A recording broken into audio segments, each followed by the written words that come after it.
2부 예배에 나오신 여러분들을 환영합니다. 오늘 찬양팀의 멤버가 한 명이 늘었습니다.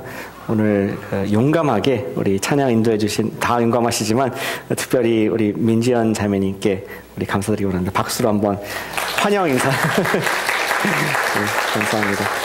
이 앞에서 찬양하는 것이 처음에는 조금 부끄럽고 어색하지만 어느 우리 교회에 봉사하는 것보다 참 보람 있고 하나님 직접 만날 수 있는 축복의 통로가 된 줄 믿습니다. 지원자를 받고 있습니까? Anytime? 너무 쉽게 받으면 안 됩니다.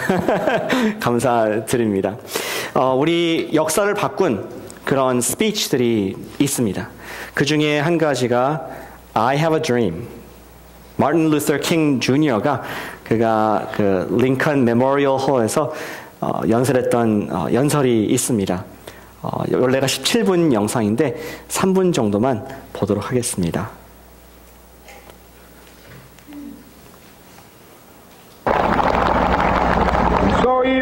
예, 감사합니다.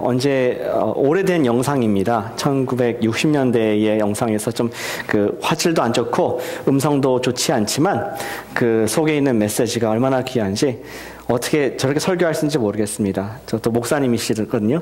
I have a dream 하시면서 우리 절망의 바위 덩어리에서 소망을 깎아낼 것이다. I have a dream. 우리 백인 소년과 백인 소녀들이, 흑인 남자와 흑인 여자들이 함께 손을 잡고 브로더ಹು드의 테이블에 가서 함께 식사를 하는 그런 꿈이 있다 하면서 포부를 얘기하는데 지금도 우리의 감동이 되지 않습니까? 참 역사를 바꾼 그러한 연설, 이 말의 힘이 있음을 우리가 공감할 수가 있습니다. 이 연설은 노예 해방이 된 지 100년 지난 이후였지만 여전히 남쪽에 조지아, 알라바마, 또 플로리다 이런 남쪽 루이지애나 이런 데서 인종차별이 있음을 보면서 강력하게 연설했던, 그리고 미국 역사의 한 맥을 바꾸게 되는 중요한 연설문으로 우리에게 기억이 되고 있습니다. 마찬가지로 우리에게도 어떠한 말을 듣고 우리가 하나님 음성을 듣고 설교를 듣고 성경 공부를 듣고 통하여서 영적인 자유를 얻게 된 줄로 믿습니다. 어떤 하나님 말씀이 능력이 있어서 우리를 바꾼 줄로 아는 것이죠. 오늘 함께 보기 원하는 말씀의 주제는 이 복음의 힘이, 복음도 말 아닙니까? 복음의 힘이 어디에서 나오나, 파워 소스가 어디인가? 태풍의 힘은 바다에서 나오는 것처럼 이 복음이 전파되는 이 말은 어디에서 그 힘을 얻는가? 우리가 그 파워 소스를 보고 그를 통해서 우리 믿음을 더 단단하게 하는 그러한 복된 시간 되기를 소망합니다. 저희는 부활 복음을 계속 듣고 있습니다. 몇 주 전에는 저희가 하나님께서 천지를 창조하시고 우리를 그분의 형상대로 만드셨다는 그러한 제네시스, 창세기 메시지를 들었습니다. 그리고 우리 인간이 타락했습니다. 죄가 들어왔습니다. 그 죄는 우리 속에서 우리 속에 있는 것이 아니라 외부에서 사탄이 우리에게 심겨준 그러한 죄의 박테리아. 그리고 그 죄는 무엇이냐? 내가 하나님과 되고 싶어하는 사단의 마음이 그대로 우리에게 전염된 인류의 그런 불행한 질병에 걸린 것을 보게 되었습니다. 그리고 그 다음 주에는 우리가 그것을 cure as an antidote, 해독제로서 독생자 아들의 사랑, 하나님의 사랑이 우리를 죄와 사망에서 벗어날 수 있게 된다. 그분을 믿자 하는 적용으로 지난주 말씀을 맺었었습니다. 오늘은 복음의 핵심, 그렇다면 우리가 받은 이 사랑의 중심의 힘이 어디서 나오는지, 특별히 복음의 핵심인 이 부활을 오늘 함께 살펴보기를 원합니다. Today we'd like to talk about the resurrection of Christ. How it is the power source behind the speech of the gospel. And we look today at the speech of the apostle Paul. 오늘 바울의 설교를 통하여서 그가 한 설교를 분석함으로 말미암아 어디서 그 복음의 능력이, 파워가 나오는지 함께 보도록 하겠습니다. 여러분 주보에 보시면은 세 가지의 아웃라인이 있습니다. 세 가지 대지가 있습니다. 보시면서 함께 짚어가시면 더욱더 도움이 되겠습니다. 복음의 힘은 어디에서 나옵니까? 첫 번째 복음의 힘은 한번 같이 해보실까요? 긍휼한 마음. 복음의 힘은 긍휼한 마음에서 나옴을 오늘 성경이 말씀을 하고 있습니다. Compassionate heart. The source of the power of gospel comes from a compassionate heart. 우리 16절부터 보시겠습니다. 오늘 본문은 사실 30절부터 읽었지만 성경이 있으시면은 함께 우리 사도 바울이 선교관 전체를 통해서 이 복음의 힘이 어디서 나오나 봐주시면 감사하겠습니다. 오늘 17장 부분을 보시면 컨텍스트를 좀 더 드리겠습니다. 바울은 현재 전도 여행 가운데 있습니다. 그가 전도를 하면서 쭉쭉 도시를 돌고 있는데 슬라이드를 보여주실까요? 바울이 첫 번째로 이제 떠난 도시는 안디옥이었습니다. 안디옥에 출발해가지고 아시아, 소아시아를 쭉 통과해서 그가 유럽으로 건너가게 됩니다. 여러분 잘 안 보이시죠? 파워포인트 하는 분께서 좀 마우스로 도와주실 수 있습니까? 저기 트로아라고 써 있는데 한번 마우스로 표시를 네, 감사합니다. 거기 있습니다. 보이시죠? 저기에서 드로어라고 하고 트로아스라고 하는 거기에서 유럽으로 건너가게 됩니다. 그래서 건너갑시다. 쭉 건너갑니다. 예, there you go. 그래서 첫 번째로 들어간 도시가 빌립보 도시였습니다. 빌립보에서 열심히 복음을 전하는데 Paul preached the gospel in Philippi. 근데 거기서 persecution, 이 핍박이 있었습니다. 유대인들이 싫어했습니다. 예수를 전하는 것을 싫어하고 바울은 교회를 세웠지만 매맞고 이제 도망갔습니다. 어디로 갔습니까? 그 다음 도시가 Where are you? 예, 감사합니다. 빌립보에서 내려와서 데살로니카로 그가 이동을 하게 됩니다. 거기에서도 복음을 열심히 전했습니다. 교회를 세웠습니다. 그러나 역시 마찬가지로 there was persecution. 유대인들이 핍박해서 그곳을 떠날 수밖에 없었습니다. 급하게 도주해서 어디 갔느냐? 이번에는 그 밑에 있는 베레아로 갔습니다. 베레아로 갔습니다. 예, 거기서도 마찬가지 복음을 전했지만 또 한 번 핍박이 있어서 결국엔 어디로 가느냐? 오늘 본문의 중심 도시가 되는 아덴으로 나가게 됩니다. 아덴에는 마케도니아의 맨 밑에 있는 그러한 우리 철학과 학문의 도시였습니다. 근데 너무나 급하게 바울이 베레아에서 지금 이 아덴으로 갔기 때문에 그가 함께 동역했던 his companions Timothy and Silas, 실로와 우리 디모데를 놓고 먼저 아덴으로 왔습니다. 그래서 오늘 본문이 픽업을 하고 있습니다. 16절입니다. 바울이 아덴에서 그들을 기다리다가, 그런 컨텍스트입니다. 바울이 전도를 하면서 교회를 세우면서 하나님의 일을 하고 있는데 핍박 가운데 계속 복음을 전하다가 어디까지? 아테네스까지 왔습니다. Paul was persecuted all the way through Europe, all the way to Athens. And he was waiting for his co-workers, co-laborers, Timothy and Silas. And our story, that's the context of our story this morning. 바울은 그러한 가운데 여러 가지 다른 도시에서 볼 수 없는 놀라운 현상을 보게 되었습니다. Paul found amazing images all over the city that he had never seen before in any other city. 무엇을 봤습니까?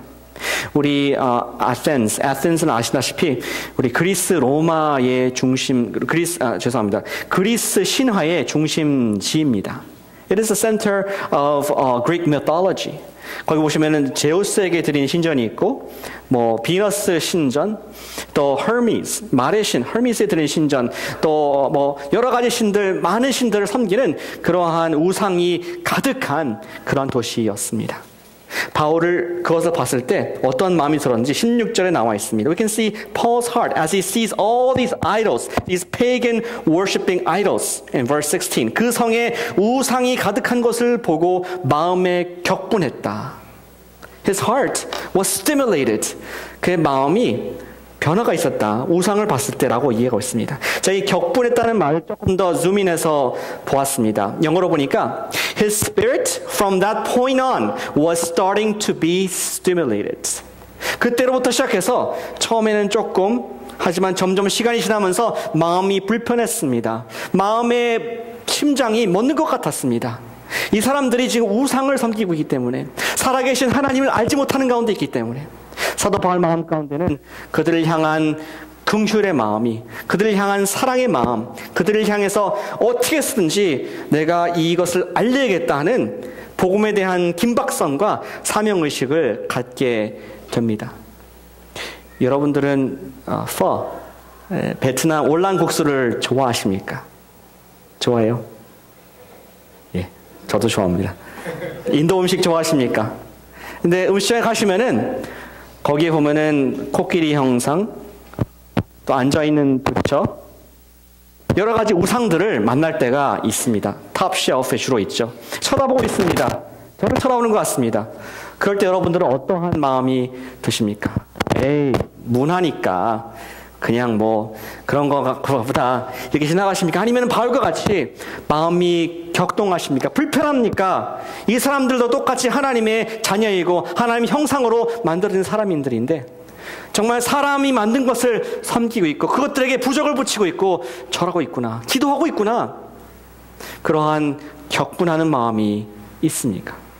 오늘 사도 바울은 그가 마음이 격분하고 stimulate inside, 그 마음속에 불편했다고 하고 있습니다. 그리고 그 마음속에는 바울은 이 아덴 사람들 관계없었지만 그들을 향한 긍휼, compassionate heart가 생기기 시작하는 것을 보게 됩니다.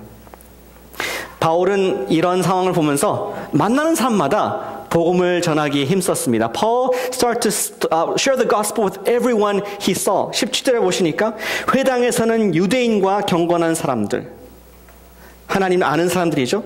장터에서는 날마다 만나는 사람들과 변론했다. It's saying that he met with the people in the marketplace.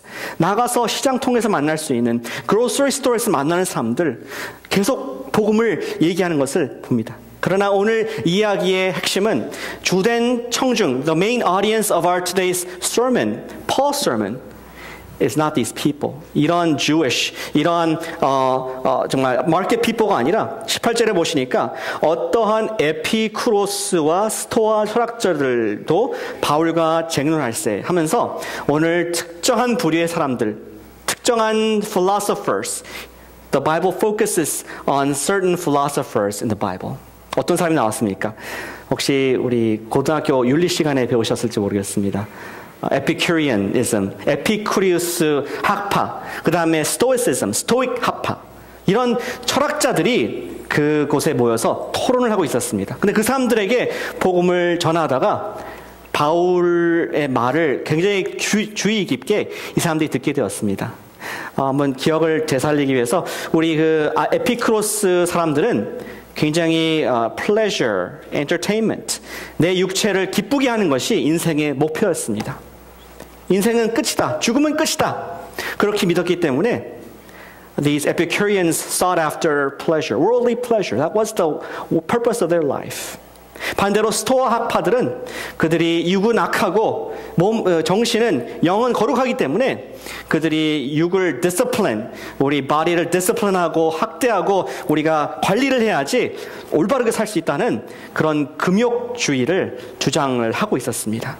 서로 다른 그런 철학자들이었는데 여러분들 좀 이해하실 것은 무엇이냐면은 그 당시에 이 철학자 하면은 뭔가 좀 이렇게 어디 대학에서 뭐 이렇게 철학 공부하는 청년 이렇게 생각하실지 모르겠지만 그게 아니라 당시에 researcher였습니다. 당시에 professor였습니다. lecture hall에서 강의를 하는 그러한 교수였다는 것입니다. 학문의 어떤 최고봉을, 그 당시에 로마의 학문의 중심이 아덴, 이런 문화의 중심이 아덴이기 때문에 로마 사람들도 굉장히 존중하는 그러한 유명한 그러한 강사들이었다는 것이죠. 요즘로 말을 하면은 지성인들 앞에서 복음을 얘기할 그런 기회를 바울이 얻게 됩니다. 근데 이 사람들이 바울을 뭐라고 불렀는지 한번 유심하게 보시길 바랍니다. 어떤 사람은 18절에 어떤 사람은 이르되 이 말쟁이가 무슨 말을 하고자 하느냐. 이는 바울이 18절 후반절에 바울이 예수와 부활을 전하기 때문이러라. 그 사람들을 볼 때 This guy is Paul. This guy is a storyteller of myths. 말도 안 되는 것을 얘기하는 그런 말쟁이다. 말쟁이가 뭘까? 제가 조금 더 성경을 봤습니다. 근데 원어로 그리크로 보시니까 우리 she라는 단어가 sperma, 이제 sperm이라는 것이 나오는데 sperma하고 logos가 말이라는 뜻이 아닙니까? logic 또는 word.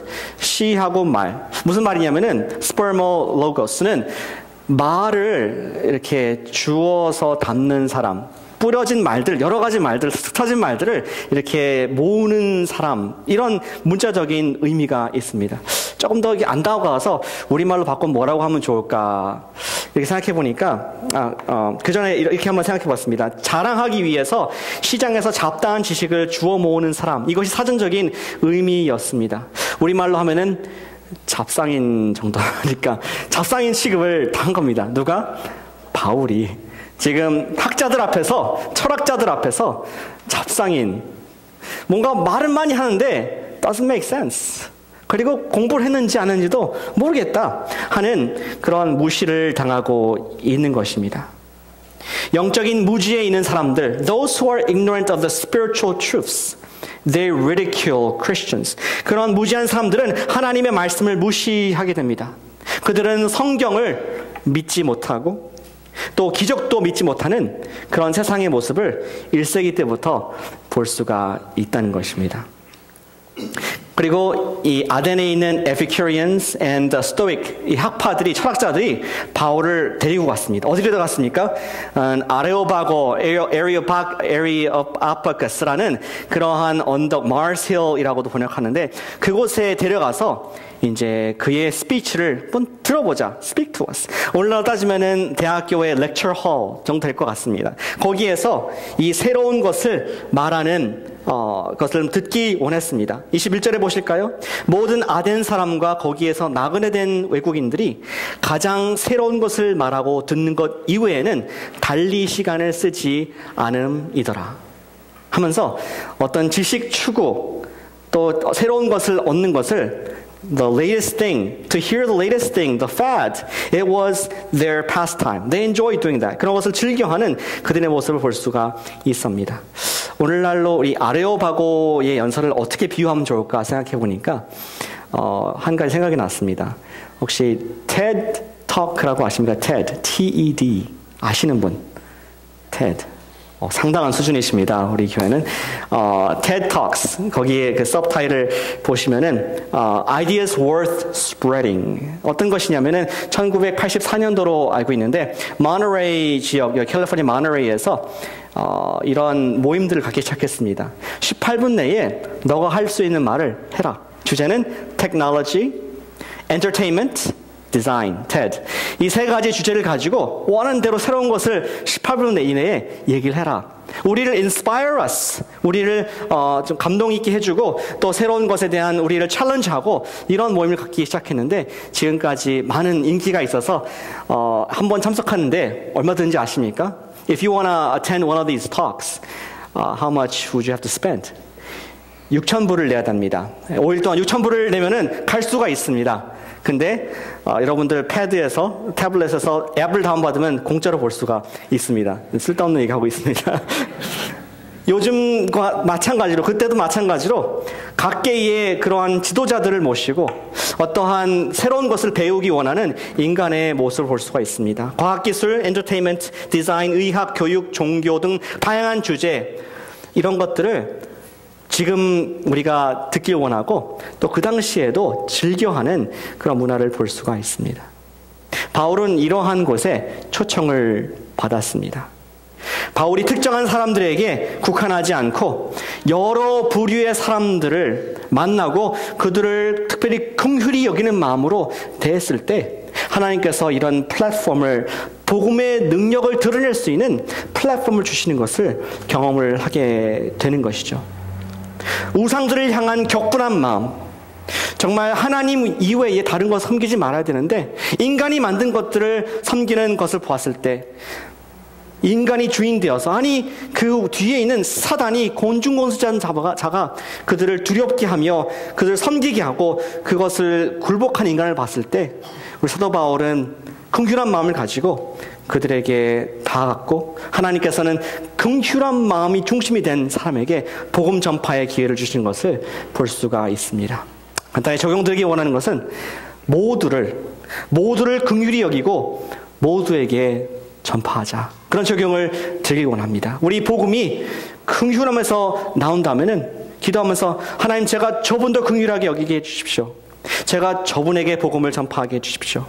이것이 우리 신앙생활을 교회와 목장으로 국한하지 않고 나를 보내신 그곳에서 내가 있는 그 세상 속에서 긍휼히 여기고 복음을 전할 수 있는 능력을 발휘하게 되는 줄로 믿습니다. 두 번째가 있습니다. 복음의 능력은 어디에서 나옵니까? 긍휼한 마음, 정말 우상들을 보고 격분하는 마음, 하나님이 아닌 죄를 따라가는 사람들을 보면서 불쌍히 여기는 마음에서 오지만, 두 번째는 복음의 능력은 한번 같이 따라해 주시겠습니까? 복음의 능력은 함께함에 있다. 예, 22절부터 29절 말씀입니다. 22절부터 본격적으로 바울이 설교를 합니다. 제가 전공이 설교 아닙니까? 설교를 잘해서 전공한 게 아니라 못해서 했다고도 말씀을 드리는데 제가 분석을 해봤습니다. 근데 바울의 설교는 굉장히 깔끔 담백합니다. 서론, 본론, 결론 이렇게 있으면서 복음의 능력이 함께함에 있음을 우리에게 보여주고 있습니다. 처음에 어떻게 시작한지 서론을 보겠습니다. 22절과 23절입니다. 사도 바울은 처음에 칭찬을 합니다. 이렇게 칭찬해줘야지 말씀을 받지 않겠습니까? 22절에 아덴 사람들아 너희를 보니 범사에 종교심이 많다. 너희를 보니까 영적으로 배고픈 것 같다. spiritual appetite가 굉장히 많은 것 같다. 우상이 많잖아요. 칭찬을 했습니다. 그리고 23절에 내가 두루 다니며 너희가 위하는 것들을 보다가 I noticed something about your gods. There was a god, there was a shrine that was offered to unknown God. 알지 못하는 신에게라고 새긴 단도 보았다. 그런즉 너희가 알지 못하고 위하는 그것을 내가 너희에게 알게 하겠다. 바울은 처음부터 하나님은 한 분이시고 예수 그리스도가 부활하셨다 이렇게 하지 않고 처음에 그들을 칭찬하고 격려하고 또 그들을 공감하는, 그들을 도와주는, 그들의 연약함과 공감하는, 특별히 많은 신들을 섬기고 있는 종교심이 많고 하나님을 향한 그러한 뜨거운 마음이 있는 것을 격려하면서 공감하는 그런 제스처로 나가고 있습니다. 그 뒤에 이어지는 말씀은 바울은 하나님께서 그 unknown God이 누구시냐? 천지를 만드셨고 우리를 살 수 있도록 땅과 바다와 우리가 살 수 있는 그 지역을 정해주신 선한 분이시다. 그리고 28절에 보시면 특별한 그러한 증거를 댑니다. 우리가 그를 힘입어 살며 기동하며 존재하느니라. 너희 시인 중에 어떤 사람들의 말과 같이 우리가 그의 소생이라 하니. 바울은 무엇을 인용하느냐? 구약 성경을 인용하지 않았습니다. 바울은 어떤 natural phenomenon 예를 들지 않았습니다. 들고 보셨습니까? 우리 에피큐리우스와 스토아 그런 스칼러들이, 철학자들이 이해할 수 있는, 그들이 알고 있는 한 소절을 갖고 코테이션을 해오고 있습니다. 바울은 그리스의 시인인 아라투스의 글을 인용했습니다. 한번 그 부분을 제가 조금 더 인용을 더 해보겠습니다. 영어로 We are all dependent on Zeus. 우리 모두는 제우스 신에게 우리가 다 의지하는 사람들이다. For we are also his children. 우리가 그의 소생이다. 그의 자녀이기 때문에 우리는 제우스 신에게 다 의존되어 있다. 이러한 불경스러운 걸 가지고 바울은 인용하면서 그들에게 호소하고 그들과 함께 그들이 이해에 맞게끔 해석해서 얘기해주는 바울의 함께함, 바울의 복음의 능력을 경험을 하게 되는 것입니다. 무엇보다 바울은 그들이 갖고 있는 죽음에 대한 약점을 이해했습니다. 죽음이 무서운 겁니다. 왜 그런 unknown God, 알지 못하는 신에게 드려진 shrine, 그러한 단이 있었을까요? 우리 그리스에 그렇게 많은 신이 있는 것은, 종교심이 많은 이유는 무엇이냐? 두려움 때문에 그렇습니다. 하늘의 신, 바다의 신, 땅의 신, 불의 신, 말의 신, 여러 가지 잡신들 다 섬겼는데 혹시 빠진 신이 있으면은 그가 우리를 진노할까봐 하나 더 만들었습니다. unknown God. 우리가 실수하고 혹시 알아보지 못한 신이 있을까봐 그에게도 모시는 두려움의 영이 동반된 그러한 모습 보면서 바울은 그들과 함께 연약함을 이해하면서 종교심이 많도다. 그리고 그 신을 내가 소개하겠다. 그러면서 아라투스의 시를 인용하면서 복음을 전하는 그런 모습을 볼 수 있습니다. 복음의 핵심은 무엇입니까? 상대의 약점을 이해해 주는 것, 그리고 상대와 함께 해주는 것입니다. 적용을 드리길 원합니다. 우리가 세상과 함께 전도하십시다. 세상 속에서 세상과 함께 세상 이해하면서 전도하시길 바랍니다. 복음의 능력이 있는 것은 단순히 메시지 자체가 위대한 것이기 때문만은 아닙니다. 그것을 전하는 사람의 존재 자체가 은혜가 될 경우가 참 많지 않습니까?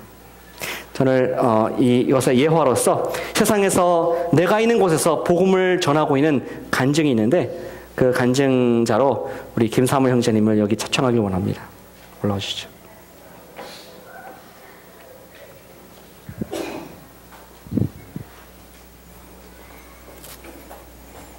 안녕하세요. 예. 두 번 앞에 올라와가지고 오늘 좀 민망한 날입니다. 예, 제가 이번 주에 수요일에 저의 지도교수, 박사 지도교수님인 제어 교수님께 제가 복음을 전할 기회가 있었는데요. 그래서 그 경험을 간증으로 제가 나누고자 이 자리에 섰습니다. 저의 지도 교수님은 이제 스탠포드 화학과에 계신, 사실 스탠포드 교수님들이 다 그러시지만 아주 세계적인 화학자이십니다. 네, 그분을 제가 10년 정도 알고 지냈습니다. 제가 2003년에 미국에 유학을 박사과정을 나왔기 때문에 그때부터 사실은 지금까지 그분 실험실에 있어서 참 오랫동안 알고 계던 그런 분입니다. 근데 이제 제가 이번 9월 1일부터 샌프란시스코 쪽으로 직장을 옮기게 돼서 사실 이 랩을 떠나게 됐는데 제 마음에 그런 생각이 있었습니다.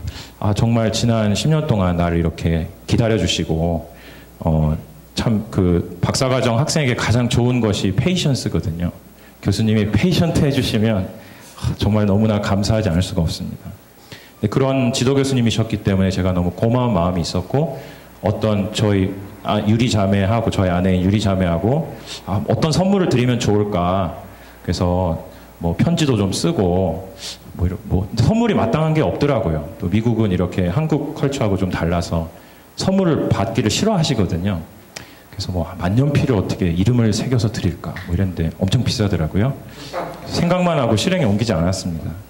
그런 마음으로 지난달에 마음을 이제 어떻게 이 생활을 마무리할까 이러고 있었는데 약 한 달 전에 저희 코너스톤 교회 리더 목자 수양회가 있었습니다. 그때 박영철 목사님께서 부활 복음 메시지를 저희 리더들 목자들이 가르쳐 주셨는데 그 강의를 들을 때 제 마음에 어떤 확신이 생겼습니다. 아, 복음을 있는 그대로 그리고 부활이라는 예수님의 부활을 깍두기 취급하지 않고 목사님의 말을 제가 옮기는 겁니다. 그냥 이렇게 세컨더리한 것으로 제시하지 않고 남김없이 그 영광스러운 모습대로 전체를 전하면 사람들이 믿는구나 라는 것에 대한 확신을 받았습니다. 그 말씀을 들었을 때 제 마음에 제가 10년 동안 알고 지낸 이 박사 지도교수님께 왜 복음을 전할 생각을 안 했지? 이런 생각이 갑자기 들었습니다. 그래서 지금 사실은 제가 읽고 있는 내용이 그날 그 말씀을 듣고 밤에 제가 쓴 것입니다. 제가 일기를 원래 안 쓰거든요. 근데 이날은 특별한 날이었기 때문에 제가 썼습니다. 여기 그대로 제가 읽으면 괄호 열고 이것은 아직 실행하지 못한 미래의 일이다. 기도하고 복음을 8월 말에 전할 것이다. 괄호 닫고 이렇게 돼 있습니다. 그래서 정말 이런 마음을 주셔서 그때부터 이제 좀 마음의 준비를 했습니다. 근데 사실 지도 교수님은 저에게 학문적으로는 아버지 같은 존재이기 때문에 정말 내가 복음을 전할 수 있을까 그런 마음이 있었습니다. 그래서 하루 이틀 이렇게 지나봤는데 그 마음이 일시적일 수 있잖아요. 수련회 가가지고 와 이렇게 뭔가 들었다 이래가지고 내가 감정적으로 결단한 건가. 근데 이틀 3일 지나도 계속 그 마음이 있는 겁니다. 근데 그래도 제 안에 한 일주일 2주일이 지나면 또 두려워서 이렇게 포기할 수 있고 저 혼자 생각했다가 생각 안 하면 그만이지 않습니까? 그래서 제가 주변 사람들에게 말을 하기 시작했습니다. 저희 청년부 지체들한테 내가 부활복음 들었는데 지도 교수님한테 전할 거라고 말을 해버렸습니다. 그래서 10명의 증인이 있었습니다. 그렇죠, 청년부? 그리고 박영철 목사님께도 말씀을 드렸습니다. 그러면서 저희 지도 교수님이 유대 주이시 아메리칸이다. 유대인 백그라운드에 있다 말씀드렸더니 그 떠나시기 전 주일날 6월절에 그런 어떤 그 트래디션의 슬라이드를 마침 갖고 계신 거예요, USB에. 이걸 저한테 이렇게 보여주시면서 설명을 해주셨습니다. 그래서 그러면서 박영철 목사님의 코멘트가 이랬습니다.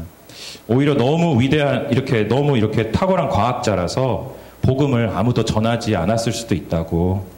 그래서 형제님이 이렇게 전하는 게 특별할 수 있다고 그런 격려를 해주셨습니다. 그리고 제가 계속 말하고 다녔습니다. 박효선 목사님께도 전할 테니까 기도해 주세요. 또 교회 내 어떤 형제님께도 제가 조언을 구했고, 제 대학원 시절에 멘토로 여겼던 피트라는 간사님께도 제가 만나서 조언을 구했고, 제 학부 시절 대학교 한국에서 다닐 때 또 저희 목자님에게도 기도 부탁을 했습니다. 그리고 저희 가족들에게도 그룹 카톡을 보냈습니다. 기도해달라고. 그래서 다들 격려해 주시고 기도하겠다고 말씀을 해주셨습니다. 이제 그 스케줄을 해야 됐습니다. 제가 이제 9월 1일에 떠나기 때문에, 근데 교수님의 그 장기 출장이 8월 마지막 주에 한 3, 4주 장기 출장을 가셔서 제가 8월 20일 수요일 11시로 잡았습니다. 목요일은 이제 출장 직전은 또 너무 정신이 없으시기 때문에 집중을 못 하실 것 같아서 하루 앞으로 제가 잡았습니다. 날짜를 잡고 다시 한번 이메일을 보냈습니다. 왜냐면 이제 정말 스케줄이 나왔으니까요. 그래서 그때 이제 굿바이 인사를 드리고 싶다, 이렇게 스케줄을 잡았습니다. 복음 전하기 전날 화요일 밤에 마음이 참 떨리기도 하고 어떤 말씀을 전해야 될까 생각하면서 사도행전 말씀을 열심히 읽었습니다. 그래서 그냥 이렇게 쭉쭉 열심히 읽어나가면서 예수님의 부활을 경험했던 제자들이 어떻게 살았는지, 또 어떤 메시지를 전했고 그 메시지의 결과가 어떤 일이 일어났는지, 오늘 읽은 것도 사실은 읽었던 내용 중에 하나였습니다. 근데 그게 참 그날따라 큰 감동이 됐고 큰 위로가 됐었습니다. 왜냐하면 복음을 전하는 일이 어디서는 성공하기도 하고 어디서는 실패하기도 하거든요. 그걸 보면서 사도 바울이 전했는데도 안 되는 거가 있다면 내가 내일 전하는 결과에 너무 목을 매지 않아도 되겠구나. 그래서 그 결과에 상관없이 감사하는 그 사도들의 모습을 보면서 나도 내일 복음 전하는 게 그 부활의 증인들이 했던 일을 계속하는 것이구나 하는 어떤 마음의 그런 격려를 받았습니다. 그래서 그날 정말 이제 수요일에 교수님을 만났고요. 만나자마자 처음부터 얘기할 수 없기 때문에 그냥 이런저런 얘기했습니다. 저기 논문 빨리 마무리할게요. 제가 3가지 해야 될 일이 있었는데 그중에 2가지만 했었거든요. 저거 1개는 빨리 하고 교수님 없는 동안 빨리 일 얘기부터 시작을 했어요. 교수님이시니까. 근데 이제 제가 좀 이렇게 대화의 주제를 저는 딴 얘기가 하고 싶었기 때문에 이제 자꾸 어색한 표정을 지으면서 이렇게 딴 얘기로 이야기를 틀었습니다. 뭐를 얘기했냐면, 근데 교수님 지난번에 팀 미팅 할 때 그 왜 패스오버 6월절을 집에서 하셨다고 하지 않았냐고. 그래서 그게 너무 흥미로웠다고. 저도 크리스찬이라서 교회에서 6월절 얘기를 많이 하는데 한번 좀 듣고 싶다고 더 자세히 그랬더니 약간 놀라시면서 나는 난 I'm not religious. 그러면서 나는 종교인은 아닌데 그냥 나는 그것이 as a expression of celebration of freedom 이렇게 하시면서 막 얘기를 나도 안다고. 구약에 이집트에서 이렇게 구원받은 역사니까 그걸 셀러브레이트 하는 거라고 이렇게 설명을 해주시는 겁니다. 그래서 제가 이렇게 부활이 아니고 6월절에 대해서 얘기를 열심히 들었습니다. 그러면서 우리도 사실 패스오버 때가 되게 중요한 절기다.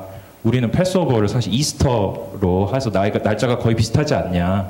그러면서 이스터를 셀러브레이트 하는 이유가 예수님이 부활하신 날이 곧 6월절이었거든요. 그거라고 이런 얘기 다 아시죠, 당연히 교수님. 그걸 안다고. 크리스천들은 이스터를 하는 걸 안다고. 날짜가 정확히 겹치진 않는다고 이러시면서 정정을 해주시더라고요. 그래서 맞다고. 패스오버는 일주일 동안 하더라고요. 이번에 많이 배웠습니다. 그러면서 제가 그런 표현을 했습니다. 우리 크리스찬들은 예수님을 패스오버 램이라고 부른다고. 왜냐하면 6월절에 그 양처럼 죽으셨다고 우리는 그렇게 고백을 한다고. 그런 식으로 이제 제가 조금씩 대화를 틀어갔습니다. 그리고 그 박영철 목사님께서 가르쳐주셨던 그 디테일이 하나 있었는데요. 유대인들은 이렇게 마짜라고 하는 빵을 이렇게 3층으로 천 안에 쌓아가지고 그걸 이렇게 숨겨놔서 어린이들이 가서 찾게 한다고 합니다. 그게 아마 무교병 같은 건가요? 예, 그 하여튼 이렇게 급하게 만든 빵을 그들이 먹고 도망갔기 때문에 2분 남았습니다. 네. 재밌지 않으세요? 그래서 그 맞자의 가운데 빵을 이렇게 부서뜨린대요. 깨뜨린대요. 그래서 어린이들이 가서 막 찾는다는 얘기를 박응철 목사님이 해주셨어요. 그래서 제가 교수님한테 정말 그렇게 하냐고, 왜 가운데 빵을 왜 깨뜨리냐고 그랬더니 뭐 그냥 별 대수롭지 않게 그냥 당연히 그냥 애들 노는 거라고 그러시더라고요. 그래서 나는 그것도 참 나에게 흥미롭다고. 왜냐하면 우리는 이렇게 예수님이 성부, 성자, 성령 하나님, 성자 하나님으로 믿는데 그 예수님이 스스로를 broken bread라고 설교하신 적이 있다고. 그러면서 그런 식으로 제가 자꾸 예수님 쪽으로 대화를 틀었습니다. 빨리 달리겠습니다, 이제. 그래서 제가 얘기하면서 내가 뭔가 감사의 표시로 선물을 뭘 줘야 될까 고민을 했다. 그런데 나에게 가장 소중한 걸 주고 싶은데 나에게 가장 소중한 건 예수님이다. 그리고 그 예수님을 내가 믿는 것은 예수님이 부활하셨다는 그 사실 때문이다. 그렇게 울면서 얘기하지 않았습니다. 아주 울지 않으면서 얘기를 했습니다. 그랬더니 이제 교수님이 올 것이 왔구나 이러면서 뭐 얘기해보라고. 나는 너의 그 뭐라 그러지? persuade 되지 않을 거라고. 나는 종교 안 믿고 나는 그냥 스캡틱이라고 그렇게 처음부터 얘기하셨지만 뭐 이해한다고 나는 오늘 당신을 설득하려고 온 게 아니고 내가 믿는 예수님을 그리고 부활이 내 믿음의 근거라는 거 전 그 한 문장만 얘기했습니다.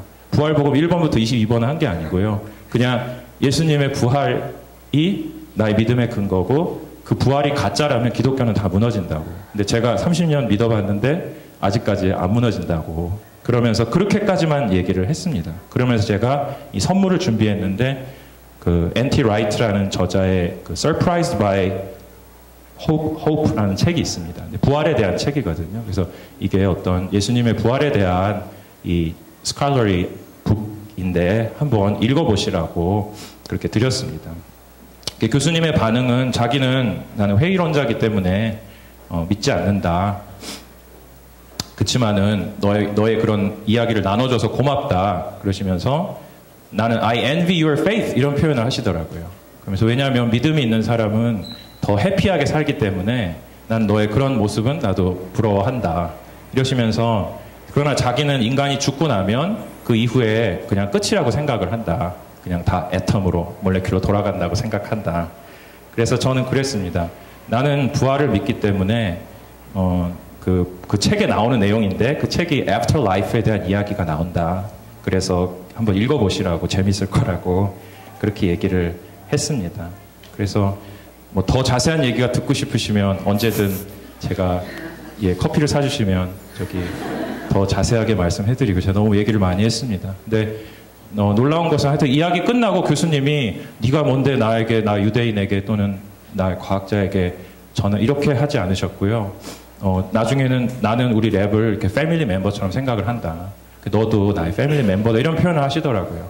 제가 좀 깜짝 놀랐습니다. 왜냐하면 제가 그 편지를 아침에 썼었는데 그 편지에다가 내가 정말 아빠처럼 느꼈다 이런 표현을 썼었거든요. 그래서 내 편지를 읽으면 아마 놀랄 거라고 그렇게 말하고 생각보다 정말 기분 좋게 이야기가 끝나고 너무 감사한 마음이 있었습니다. 그리고 알고 보니까 교수님께서 따님이 3분이 있으신데 첫째 따님은 자기처럼 스캡틱이고 두 번째 따님은 크리스찬이시고 세 번째 따님은 유대교라고 합니다. 그래서 see how mixed religion I have in my family 이렇게 말씀을 하시더라고요. 그래서 그런 새로운 사실도 알게 되고 복음의 소망이 그 가족 안에 또 이미 심겨져 있었구나 하는 마음도 얻어서 그 교수님 위해서 또 같이 기도해 주시고 주님이 불러주시기를 기도해 주시기를 부탁드립니다.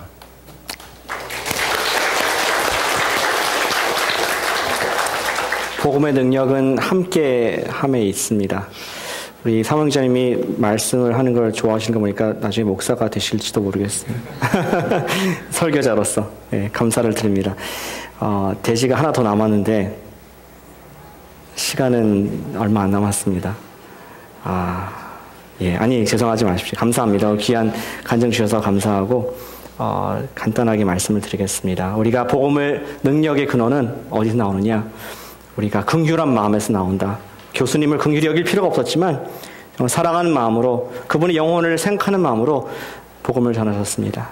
또 복음의 능력은 어디에서 나옵니까? 함께함에 나왔습니다. 먼저 내가 믿는 예수님을 믿으시면은 예수, 천국, 불신, 지옥 이렇게 접근하지 않고 정말 당신이 갖고 있는 그 유대교의 이 패스오버 의미를 아시냐 하면서 마치 바울이 오늘 접근했던 것처럼 그렇게 함께 해주는, 그분을 이해해주고 그분을 품어주는 귀한 복음 접근 방법이라고 생각이 됩니다. 그리고 아까 언급하셨지만 마지막 복음의 능력은 어디에서 나옵니까? 사실 오늘 설교에 다 잊어버리셔도 한 가지 기억하신다면 이것을 기억하셨으면 좋겠습니다. 함께 해보실까요? 복음의 능력은 부활에 있다. 오늘 사도 바울은 설교를 하고 나서 맨 끝에 자기가 도전을 합니다. 30절에 보시니까 알지 못하던 시대에는, 전에는 당신들이 몰랐습니다. 교수님이 몰랐습니다. 하나님이 간과하셨지만 이제는 사람에게 대명하사 뭐하라고? Repent, 회개하라고 말씀을 하고 있습니다. 근거를 뭡니까? 이는 정하신 사람으로 하여금 천하를 공의로 심판할 날을 작정하시고 There is judgment coming. 이에 그를 죽은 자 가운데서 다시 살리신 것으로 모든 사람들에게 믿을 만한 증거를 주셨다. 하나님께서 전에는 몰랐기 때문에 let go 했지만 이제는 예수께서 돌아가셨다가 살아나신 그것을 가지고 믿을 만한 증거를 주셨기 때문에 There is no excuse. Because the Son of Man, Son of God, has died and risen again, resurrected, proven himself to be the Son of God. There is no excuse but to repent and believe in Jesus. 예수를 믿어야 되는 그러한 당연한 이유가, 근거가 생기게 되었다. 사도 바울은 여러 말을 하지 않고 십자가, 죄 용서 이런 말 하지 않고 바로 얘기하기를 모든 사람, even you guys, 우리 에피쿠리우스 스토아 학자들이 믿을 만한 증거 한 가지가 있는데 바로 부활이 믿을 만한 증거가 된다라고 그렇게 얘기를 하고 있는 것입니다. 하나님께서 그의 아들 예수를 이 땅에 보내셨습니다. 놀랍게도 보내신 아들은 우리의 죄를 위해 십자가를 돌아가셨습니다. 우리가 이 예수님의 돌아가시면 어떻게 할 수 있습니까? 그분의 부활 이후에 있은 부활이 확실하기 때문에 부활이 사실이라면은 돌아가심도 사실이며 돌아가심이 사실이라면은 우리의 죄 용서가 사실이다. 따라서 우리는 부활을 붙잡으면은 우리가 죄 용서 받았다는 그 사실을 믿을 수가 있다는 것입니다. 이에 대해 청중은 두 가지 반응을 보였습니다. 오늘 바울의 audience는 두 가지 반응이 있었습니다. 첫 번째 반응은 잘 듣던 청중은 죽은 자의 부활을 듣고 32절에 조롱했다. They made fun of Paul when they heard about the resurrection. 첫 번째 반응이었습니다. 너무나 엄청난 사건이었습니다. How can a man die and resurrect? 어떻게 다시 살 수 있는가? 믿을 수가 없어서 믿지 않았습니다. 놀렸습니다. 이런 학문이 없는, 말쟁이, 그냥 gossiper, 그냥 마켓에서 말하는 말도 안 되는 그러한 사람. 두 번째 반응이 있었습니다. 그 사람들은 34절에 나와 있습니다. 몇 사람들이 그 일을 가까이 하여 믿으니 그 중에는 아레오바고 관리인 디오누시오와 다마리 하는 여자가 있었고 또 다른 사람들도 있었더라. 그러니까 주목할 것은 이들은 majority가 아니었습니다. Very few people believed in Jesus. These people were amazing too. 이 사람들은 놀라웠습니다. 그들이 여러 가지 구원론을 배우고 예수 그리스도의 십자가를 배우고 성경을 처음부터 끝까지 다 알고 믿은 것이 아니라 they believed on one thing. Resurrection of Jesus Christ. 예수의 부활하셨다는 것을, 죽었다가 살아나신 분이 계시다. 그 한 가지를 들었을 때 그들은 자기의 믿음을 예수께 드린 것을 볼 수가 있습니다. 비록 짧은 설교, maybe 테드와 같이 18분짜리 설교였을지 모르겠지만 그들에게는 이 부활이라는 것이 믿을 만한 충분한 증거가 되었던 것입니다. 복음의 능력은 부활입니다. 아멘. 복음의 능력은 부활입니다. 부활의 능력은 복음입니다. 2000년 전 바울의 설교를 처음 들은 그리스의 이교도들이 부활을 듣고 그것이 하나님을 믿을 만한 증거가 되었다면 2000년 뒤에 복음을 듣고 부활의 소식을 듣고 하나님을 믿는다는 것은 너무나 당연한 것입니다. 왜 그렇습니까? 2000년 전에 죽었다가 살아난 사람이 없었기 때문에 하나님이었다는 증거였습니다. 그리고 2000년 후에도 보니까 죽었다가 살아난 사람이 거의 없었습니다. 아니죠. 하나도 없었습니다. 역시 우리에게는 믿을 만한 증거를 주셨으니 죽었다가 다시 살아난 예수님이 하나님의 아들이시다. 그것을 증거로 주셔서 모든 사람들이 믿을 만한 증거로 부활을 God gave us the resurrection as His definite proof of the salvation work of Christ for us. So to speak, resurrection is a signature of God. 하나님만이 하실 수 있는 것이기 때문에 하나님의 친필 서명이라고 말할 수가 있겠습니다. 로마서 1장 4절 말씀에 성결의 영으로는 죽은 자들 가운데서 부활하사 능력으로 하나님의 아들로 선포되셨으니 곧 주 예수 그리스도시니라. 예수님께서 죽었다가 사실 말미암아 하나님의 아들로서 하나님의 아들이셨죠, 그전에도. 하지만 우리에게 announce가 되셨다라고 부활이 얼마나 중요한지 말씀을 하고 있습니다. 작년에 우리 프레이스 팀, 찬양팀 얘기를 많이 하는데 한 분이 저한테 막 쫓아오면서 깜짝 놀라서 저한테 얘기를 했어요. 본인이 우리 예배당에, 여러분 예배 드리신 이곳에서 중요한 고고학적인 발견을 했다는 겁니다. A praise member last year said he made an incredible archaeological discovery in our sanctuary. 무슨 말이냐? 보니까 찬송가를 하나 들고 오면서 거기 있는 여기 찬송가 있지 않습니까? 퓨에 보면 중간중에 찬송가가 있는데 그 중에 하나를 들고 오면서 말하는 것이 여기 써 있는 것 좀 보십시오. 제가 읽어보겠습니다. 사랑하는 제니에게 김동명 목사. 김동명 목사님은 우리 교회의 원로 목사님이셨고 작년에 돌아가셨습니다. 굉장히 유명한 분입니다. 별로 안 놀라시는데 침례교에 오래 계신 분들은 아시는 전설적인 분입니다. 근데 그분의 친필 서명이 있는 책이 있다는 거예요. 이건 놀라운 고고학적인 발견이라는 것입니다. 그분이 서명이 있기 때문에 틀림없이 김 목사님께서 놓고 가신 것이다. 이렇게 주장을 하는 것을 보게 됐습니다. 제가 설명드렸습니다. 제니 사모님이 기증하셨다고 우리 많은 찬송가를 주고 가셨다라고 제가 설명을 해줬습니다. 마찬가지로 예수님께서 2000년 전 사역이 그분이 하나님의 아들이었음을 증명할 수 있는 길이 많이는 없지만 무엇이 바로 그분의 부활이 그분의 친필 서명이 됐다는 것입니다. We cannot prove all the works of the Bible is true today. Archaeologically, it's impossible. It's so old. But we have one definite proof of the resurrection of Christ. No man can die and live again, but only Jesus Christ is a historical fact that He died and resurrected again. And we have God's signature proof that Jesus is the Son of God. 그것이 우리가 부활 사건이야말로 그분의 친필 서명과 같은 것이고 부인할 수 없는 증거인 것을 알 수가 있는 것입니다. 그래서 바울은 말하기는 모든 사람들이 믿을 만한 증거, 부활, 그것이 하나님의 아들을 증명하셨다. 다시 말해서 부활은 우리의 구원의 근거가 되고 증거가 되는 것입니다. 시간은 없지만 이 말은 꼭 해야겠습니다. 여러분들 요새 나온 영화가 하나 있습니다. AMC Theater 가시면 볼 수가 있고 한국에서는 큰 흥행을 몰아왔으며 또 역사 영화인데 아주 대통령도 봤습니다. 무슨 영화인지 아십니까? 명랑? 명량. 예. 우리 이순신 영화 아닙니까? 근데 이순신을 잘 생각해 보시면은 너무 좀 이렇게 심하지 않습니까? 좀 뻥이 심한 것 같아요. 이게 말이 됩니까? 12척으로 몇 척을 이겼습니까? 몇 척이라고요? 300척? Is that it? 12척으로 330척을 격파했다. 이게 말이 됩니까? Does it make sense that General 이순신 destroyed 330 ships with 12 vessels? 신에게는 12척이 남아있습니다. 가능합니까 이것이? 이것이 말이 됩니까? 거북선 정말 있었을까요? There is no evidence of the turtle ship. 다 불타버렸기 때문에 없습니다. How do we know? All we have is ancient stories, history books.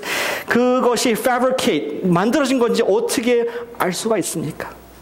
하지만 우리는 굳게 믿고 있지 않습니까? 영화 나올 만큼 어떻게 믿습니까? 의심이 된다면은 현충사에 가보시길 바랍니다. 오늘도 현충사 충남의 현수에 가보시면은 거기에 우리 그 이순신 장군의 갑옷이 있고 또 시퍼런 칼날이 그 장검이 남아 있습니다. 거기에 충무공 이순신의 그러한 친필이 있고 그가 썼던 2m짜리 큰 칼이 있습니다. 그걸 보면서 어떻게 이순신을 의심할 수가 있겠습니까? 우리는 같은 아나로지를, 같은 비유를 들 수가 있겠습니까? 예수님의 복음이 사실일까? 예수님께서 정말 물 위를 걸으셨어? 말이 돼?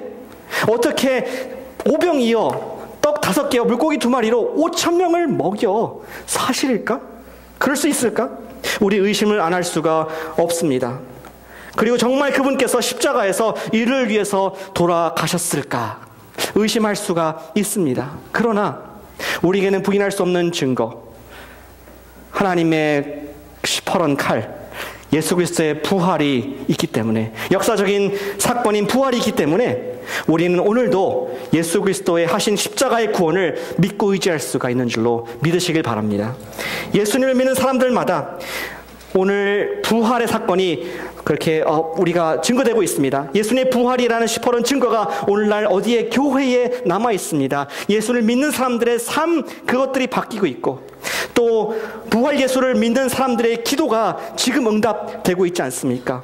부활 예수를 믿는 교회가 2000년 동안 건재하며 오늘도 그 복음 메시지가 외쳐지고 있는 사실, 부활하신 예수님이 있기 때문에 우리는 구원을 믿을 수 있는 줄로 확실합니다. 적용은 간단합니다.